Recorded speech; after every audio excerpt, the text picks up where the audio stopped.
Let's quickly begin with this breaking update. First, and coming in, do remember the Prime Minister has been on the campaign trail, crisscrossing different parts of the country. He was yesterday in Patna holding a roadshow, and this is where he's exclusively spoken to Times Now. And the Prime Minister earlier this morning has also taken to his social media and he shares the Times Now interview.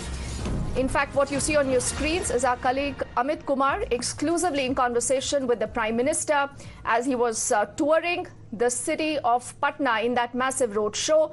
And that's just a screenshot of his social media post where he says कि बिहार के लोग Bhajpa NDA के commitment को भी देख रहे हैं और कांग्रेस आरजेडी के इंडी गठबंधन की तुष्टीकरण की राजनीति को भी देखिए। पटना में रोड शो के दौरान Amit Kumar को दिया मेरा interview, and this is where he tags Times Now and Times Now Navbharat.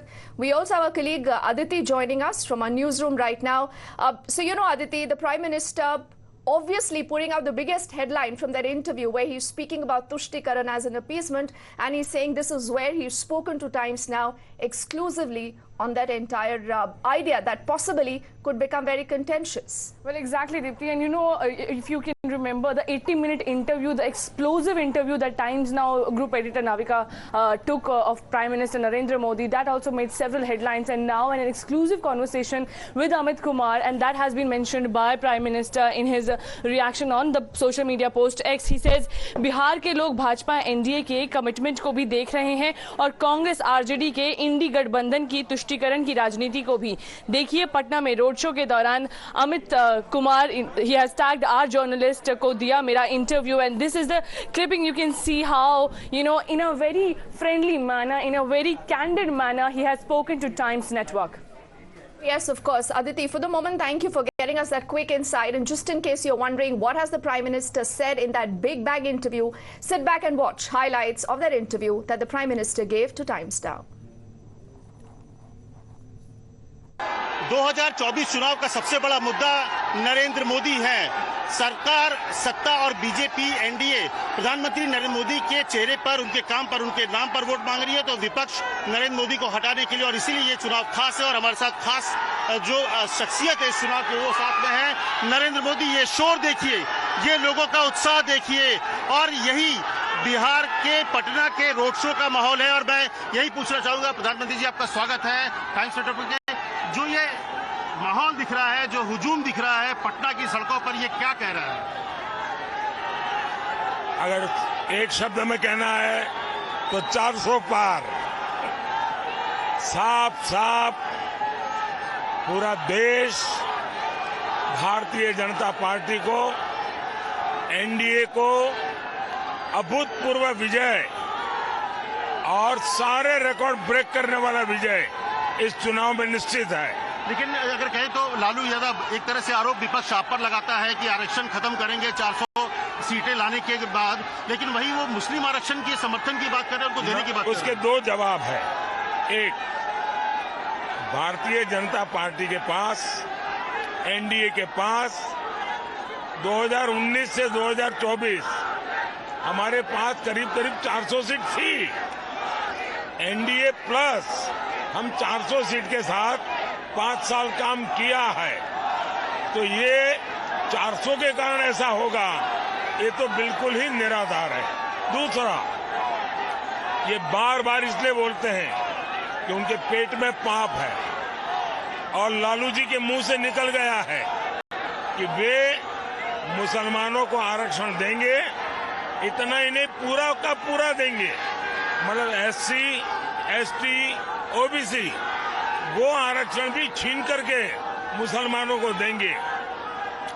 जहां तक भारत के संविधान का सवाल है, जिस समय भारत का संविधान बना, उस संविधान में संविधान सभा का सुविचारित मत था कि देश में धर्म के आधार पर आरक्षण नहीं होना चाहिए। बाबा साहब अम्बेडकर, पंडित नेहरू भी धर्म के आधार पर आरक्षण के विरोधी थे। ये लोग वोट बैंक की राजनीति करने के लिए धर्म के आधार पर आरक्षण करना चाहते। कर्नाटका में उन्होंने रातों रात सभी मुसलमान को ओबीसी बना करके ओबीसी का जो अधिकार था वो छीन लिया। और मेरा स्पष्ट मत है, देश की जनता ये संविधान का अपमान नहीं सहेगी। देश की जनता बाबा साहब आम्बेडकर का अपमान नहीं सहेगी। और जहां तक मोदी का सवाल है, मैं जब तक जिंदा हूं, मैं धर्म के आधार पर इस देश को बांटने नहीं दूंगा। धर्म के आधार पर आरक्षण के नाम पर देश को बांटने की हर साजिश को मैं खत्म करूंगा।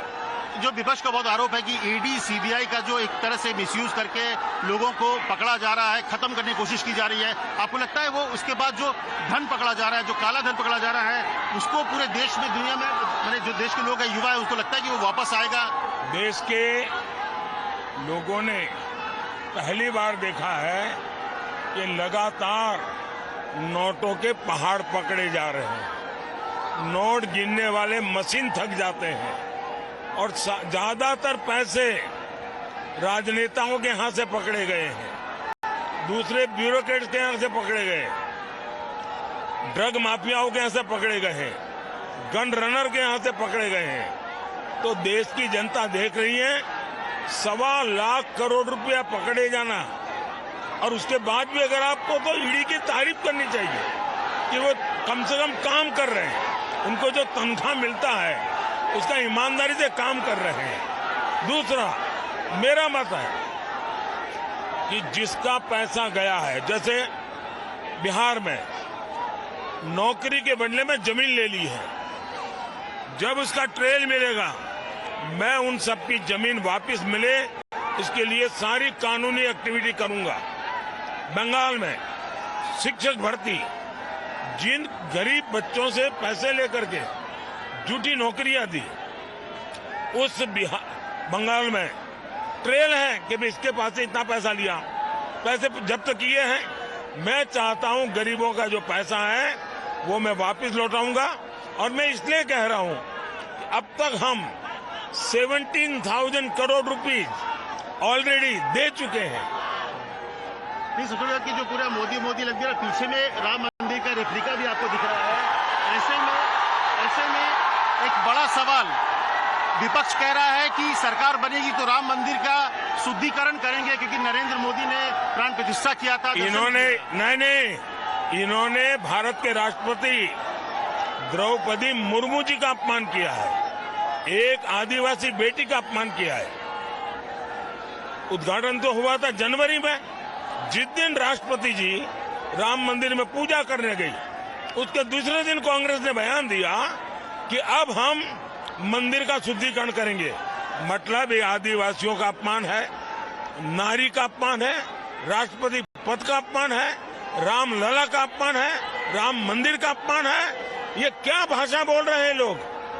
राहुल गांधी जिस तरह की भाषा का इस्तेमाल कर रहे हैं आपको लेकर, एक प्रधानमंत्री पद की गरिमा भी होती है, आप एक उम्र में भी आप बड़े हैं, ऐसे में उसको क्या कहेंगे आप? ये नामदार है, हम कामदार है। एक गरीब माँ का बच्चा जिंदगी भर गालियां सुन करके यहाँ आया है, और इसलिए मैं ऐसे लोगों के लिए एक शब्द नहीं कहूँगा, इतना ही कहूँगा वे नामदार है, हम कामदार है। उनको जो मर्जी पड़े, जो उनके संस्कार हो, जो उनको कहना हो वो कहे। राहुल, आपकी हर जगह में नरेंद्र मोदी गारंटी चल रही है, लेकिन राहुल बोल रहे हैं कि मेरी गारंटी है कि नरेंद्र मोदी दोबारा प्रधानमंत्री नहीं बनेंगे। कांग्रेस की पूरी कोशिश ये है को मान्य विपक्ष कैसे बने, और कांग्रेस उनके इंडिया अलायंस के साथी ने एक बयान दिया है। उन्होंने कहा छोटी छोटी पार्टियों ने कांग्रेस में मर्ज कर देना चाहिए चुनाव के बाद। क्यों?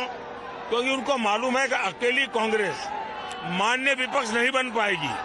ये छोटे छोटे दल मिल जाए तो शायद मान्य विपक्ष बन सके, तो उनके लिए तो मान्य विपक्ष बनने के मुसीबत सामने दिख रही है। देखिए, कांग्रेस के सीएम ने कहा कि सर्जिकल स्ट्राइक को लेकर फिर सवाल खड़े कर रहे हैं कि कोई सबूत ही नहीं है सर्जिकल स्ट्राइक को लेकर। ये डे 1 से ऐसी भाषा बोल रहे हैं। पाकिस्तान की पार्लियामेंट में चर्चा हुई है, पाकिस्तान के लोग कह रहे हैं पार्लियामेंट में कि ये लोग मार करके चले जाते हैं। सर्जिकल स्ट्राइक को कोई क्वेश्चन नहीं कर सकता। इतने सालों के बाद हर कसौटी से पार उतर चुकी है। तभी बार बार थैंक यू भैया, बहुत बहुत धन्यवाद। बहुत बहुत धन्यवाद। So the Prime Minister saying that this is a battle between Namdar versus Kamdar. What happens when he also dissents in Varanasi, his own constituency? We are tracking that big story live coverage when we come back after this quick break.